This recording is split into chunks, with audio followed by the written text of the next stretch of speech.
Okay, lesson 26. We keep reading from the Hatha Yoga Pradipika, chapter 1, and we have arrived at Sutra 33.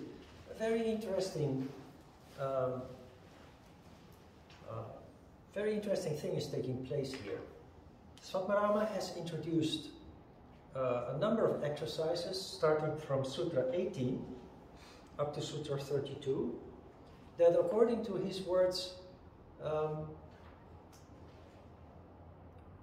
supported by the sages Vashishta and Machendra, the first human being. Symbolical language for to draw attention to something that is valuable, that is special. Here he takes it up one notch. Sutra 33, the asanas propounded by Shiva are 84 in number. Of those, I shall describe 4, which are the quintessence. So now we get sutras propounded by Shiva, which is, of course, God, higher than Vashishta and Machendra. Symbolical language for paying attention. Something special is coming here. 34th Sutra. These 4, Siddha, Padma, Simha, and Bhadra, are the most excellent. Of these 4, the most comfortable Siddhasana can always be assumed. Now this is very interesting because from my experience, Siddhasana is definitely not the most comfortable of those 4. On the contrary, you will see. It is a very special exercise though. 35, Siddhasana is now described. Press the perineum with the base of the left heel and place the other foot firmly above the pubis. Keep the chin steadily on the chest, not the breast, the chest. Remain motionless with the sense organs under control, and with steady vision look at the spot between the eyebrows. This is called Siddhasana. It throws open the door to emancipation.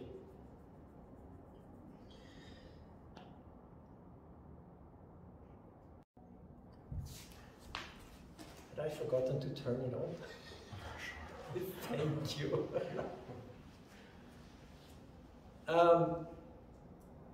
A very great influence in shaping people's minds and way of looking at the world is the media these days, of course. Huge impact. Emancipation is your ability to leave that behind, connect with your heart's content, and start expressing you. Likewise, regardless of how you have been conditioned or are still being conditioned by outside influences. Now the exercise, of course. This is a bit a weird exercise. You sit, you press the perineum with the base of the heel. You sit on your heel and you place the heel for men at the root of the penis. For women it is between the vagina and the anus. A little bit awkward, but it has a very practical purpose. Muladhara chakra is the center in which our lowest instincts are located, our animal instincts are located, mainly driven by fear. Many people, as a result of that, have or are lacking consciousness in Muladhara chakra, in the pelvis. How can you let energy rise up, leave alone Kundalini, rise up through the bottom, if you have no consciousness in your bottom? Sitting on the heel is very uncomfortable, but it makes you acutely aware of the center of Muladhara chakra, where Surya Bindu is located and energy rises up. So you sit on your heel, you try to avoid not ending up leaning to one side, so you use the muscles in your leg and hip to straighten yourself, hands on your knees, chin tucked in as described, and listen to nada. And to reinforce the process, you can then start visualizing energy rising up in large amounts. A couple of weeks from now, this exercise, Siddhasana, will also appear on the schedule. You do it with half Padmasana if you can. If that is difficult, you put your foot on the ground. But if you can, you do it with a half Padmasana. The main point of this exercise is really the sitting on the heel to make you acutely aware of the groin area.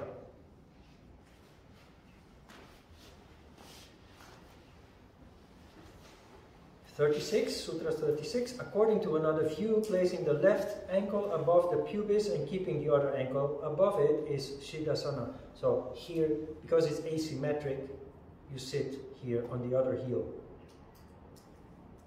37, some say this is Siddhasana. Others know it as Vajrasana. Some call it Muktasana, and others speak of it as Guptasana. Why would he spend time and effort mentioning that this exercise is known as other exercises? All the exercises have different kinds of names given by different kinds of teachers. The meaning, the purpose is found in the meaning of those names, which indicate symbolically the strength or the power of this exercise. Siddhasana, you already know. Siddha, a siddhi. Siddha is a person who possesses siddhis. Vajra is a flash of lightning. So that is directly related to energy rising up, like a flash of lightning. Muktasana means liberated, while Gupta is protection. So it reinforces, it strengthens the human being. Mukta, of course, liberated, it leads to liberation in the long term. 38 Sutra. The Siddhas know that as among yamas, a moderate diet is the most important, and among niyamas, harmlessness, non-violence. So among all asanas is the Siddhasana. This sutra tells us that this is a special, all asanas are special, all asanas are valuable, but this one is on top of all of those. 39 of the 84 postures, one should always practice Siddhasana. It purifies the 72,000 nadis. Sutra 40, the yogin who, contemplating the self and following a moderate diet, continuously practices the Siddhasana during 12 years, obtains fulfillment.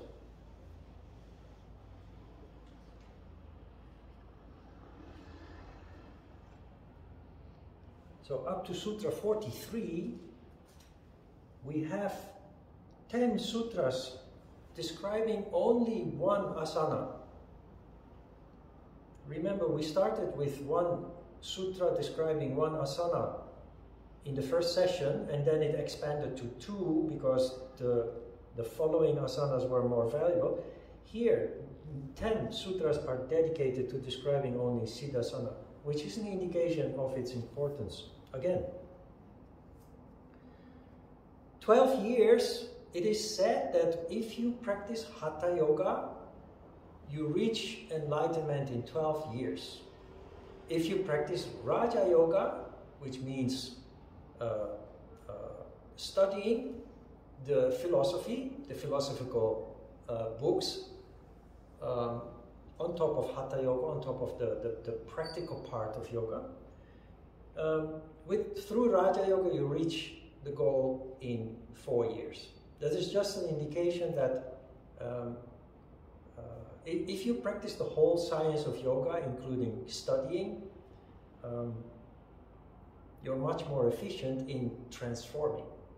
And the reason for that is that if you practice without studying philosophy, you transform, but the transformation takes longer because it starts subconsciously. You're not aware of the transformation, so you struggle a lot also with the changes taking place. When you study the philosophy, studying philosophy is not a luxury as many people think. Because if you read between the lines, this philosophy at least teaches us how we function. And it explains also the changes that take place and how we need to look at those changes and deal with possible obstacles that we bump into in the process. And that allows you to transform much faster.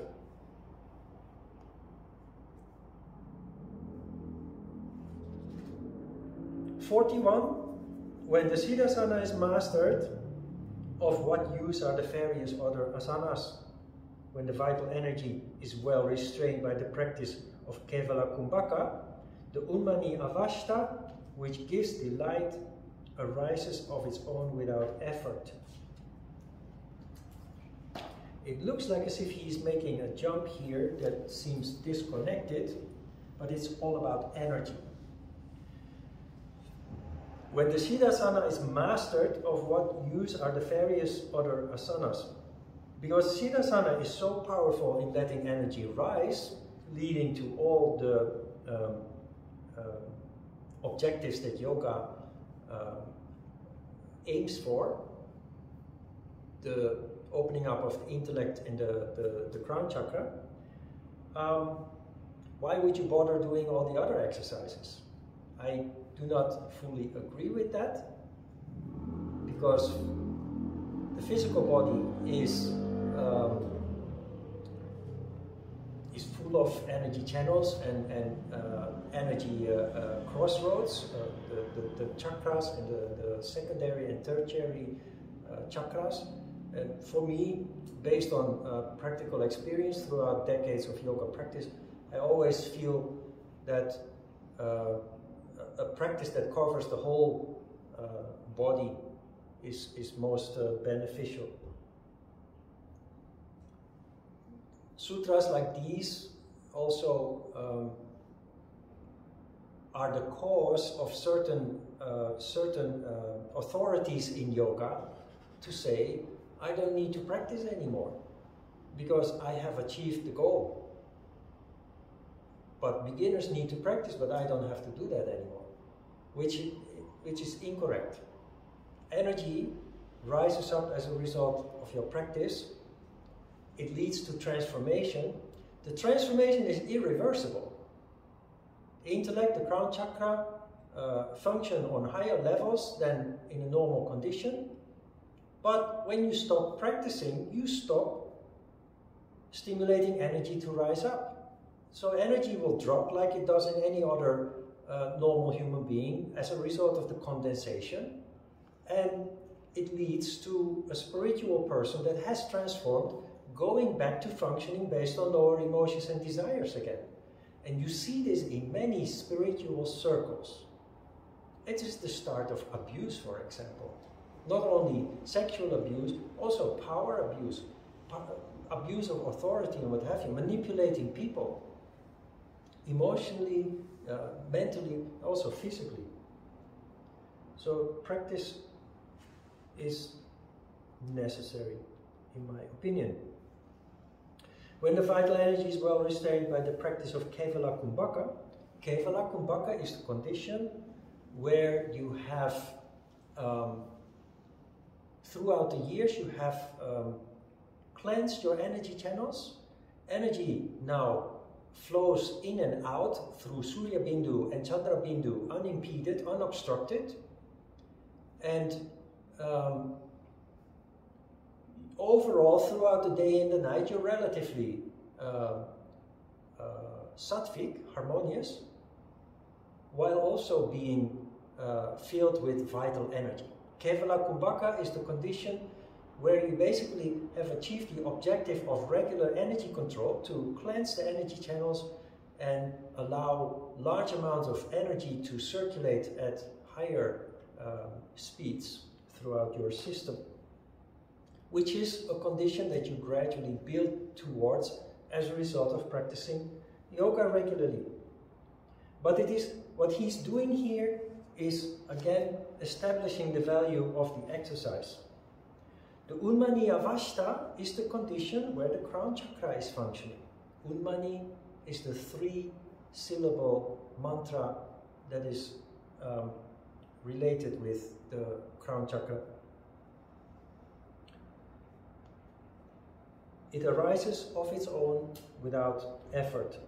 You become yoga, yoga becomes you. In the beginning, when you practice yoga, you feel a certain effect. You continue practicing. Every time you have this effect, it feels good, and then you notice that it slowly fades away. If you don't practice for a couple of days, you lose that nice feeling, that nice condition. So it's kind of like going up every time you practice and then slowly descending, losing that condition until you practice again. But that up and down becomes more and more level on a higher plane. And this is also one of the diseases of the disciple, is that you feel good every day and that you don't feel a difference anymore when you practice. If you get used to feeling good every day because you have practiced yoga every day for an extended period of time, you always feel good. And you don't remember anymore how it feels to feel bad. So you start doubting your practice. You think, it has no effect on me anymore. I don't feel those highs anymore that I experienced in the past. And it's simply because you're constantly in that high. You just don't realize it anymore because you're there all the time. It's one of the diseases of the disciple because it leads to people thinking, it's of no use to practice anymore. Why am I doing all this effort? And they quit practicing, which is, of course, very, very tragic. 42. When there is complete mastery of the Siddhasana alone, the 3 bandhas follow naturally and without effort. 43. There is no asana like the Siddha. No kumbhaka like Kevala, no mudra like the Kechari, and no laya, absorption of the mind like that of the inner sound, nada. He just keeps piling up, telling us how incredibly important and how incredibly wonderful and powerful Siddhasana is, using all this symbolical language with superlatives and what have you. It also, for us, confirms the value of nada, the concentration on nada.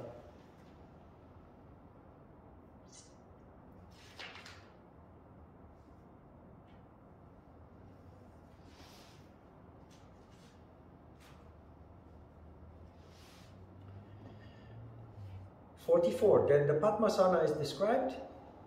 Place the right foot on the left thigh and the left foot on the right thigh. Cross the hands behind the back and firmly take hold of the toes. Place the chin on the chest and look at the tip of the nose. This is called Padmasana. It destroys the diseases of the self-restraint. The diseases of the self-restraint, the diseases of the disciple I mentioned,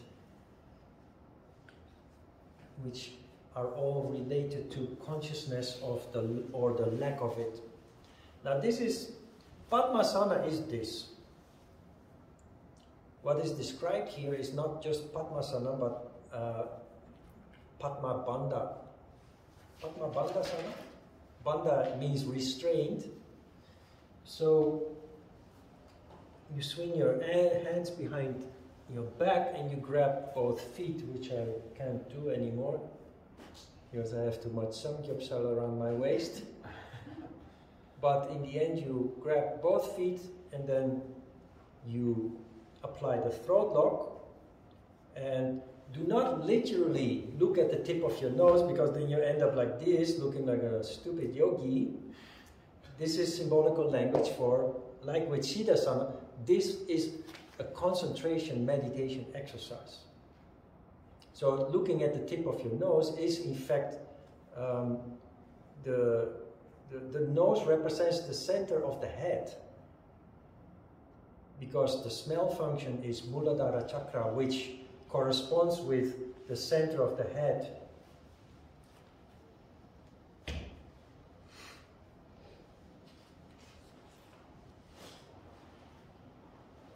Sutra 45-46 tells you to switch your feet. Place the feet with the necessary effort, soles up on the opposite thighs, and place the hands, palms facing upwards between the thighs. Direct the eyes to the tip of the nose and place the tip of the tongue at the root of the front teeth and the chin on the chest. And slowly raise upwards the prana. Ignore that last part between square brackets. You do not contract the anus.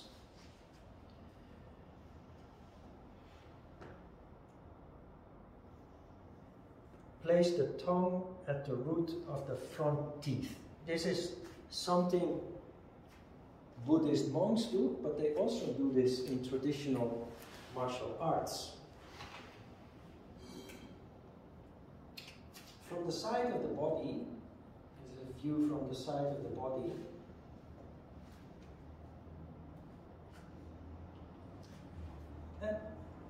It looks like beef is from Beavis and Butthead.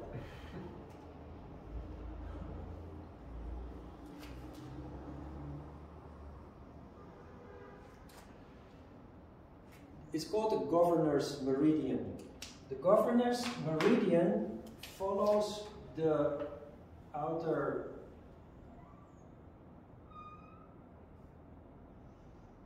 edge of the body. The legs are not part of that. The governor's meridian is interrupted because of the mouth, and pushing the tongue against the upper teeth closes the gap. So you have a full circulation of the energy through the governor's meridian. It's very subtle, you wouldn't feel anything at all, but that meridian is there. Among all the subtle things that we do with energy control, this is even more subtle and difficult to perceive.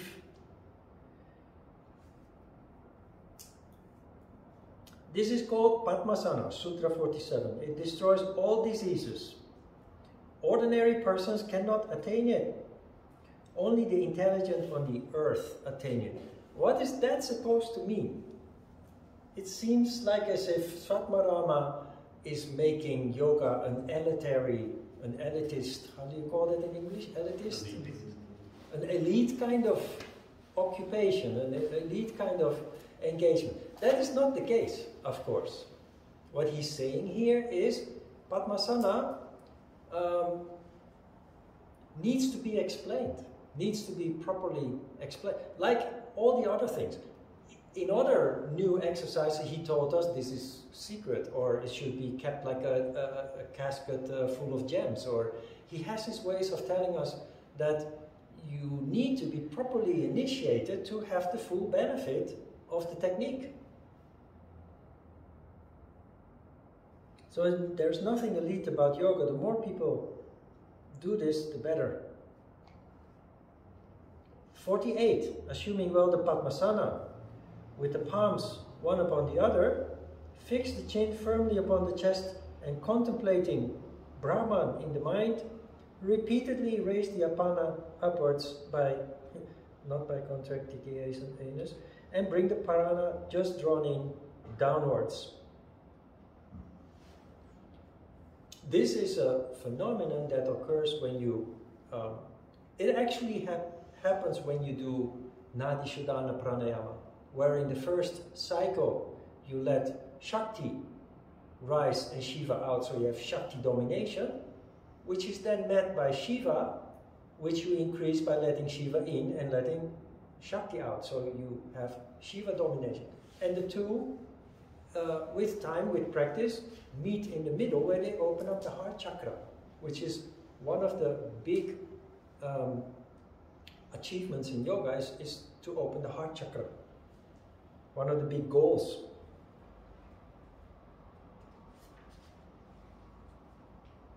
By this, a man or a woman obtains unequaled knowledge through the power of Kundalini.